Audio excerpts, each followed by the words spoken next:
A powerful vehicle bomb has struck the diplomatic area of the Afghan capital, Kabul, killing at least 49 people and injuring 320.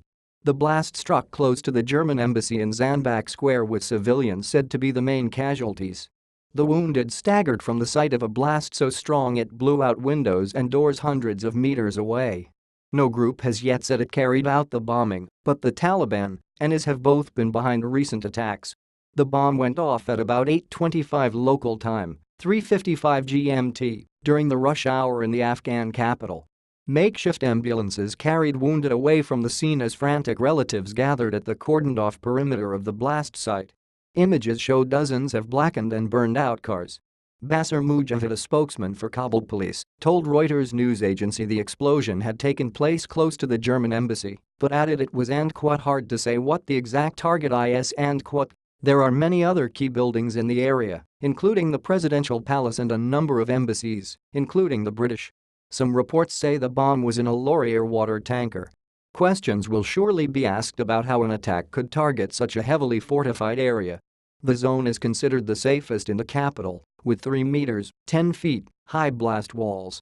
Initial reports suggest civilians bore the brunt of the casualties. The health ministry said the casualty figures were expected to rise further. Spokesman Ismail Qaousi said, "They are still bringing bodies and wounded people to hospitals." The Interior Ministry has called on residents to donate blood. A German security source said it was unclear whether any of Germany and APO's embassy staff had been killed or injured. French officials said the Countryi and APO's embassy had been damaged, along with the German embassy, but there were no signs at this stage of any French casualties. India and APO's foreign minister Sushma Swaraj said the staff of its embassy, close to the blast, were safe. A journalist for FGHA and ISTA and APO's Tolo news agency said some of the victims were from the Russian mobile phone company, but this has not been confirmed. No group has yet said it carried out WEDNVSDAY and APO's attack, but last month the Taliban announced the start of a major spring offensive, saying their main focus would be foreign forces, targeting them with a mix of conventional, guerrilla, insider and suicide attacks. The US has about 8,400 troops in Afghanistan, with another 5,000 from NATO allies.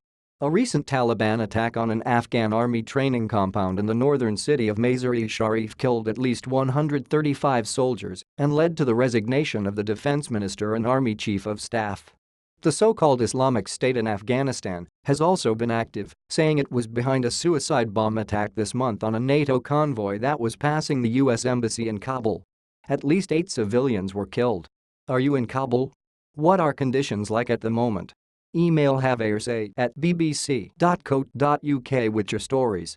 Please include a contact number if you are willing to speak to a BBC journalist. You can also contact us in the following ways: send an SMS or MMS to 61124 or +44 76 24 800 100.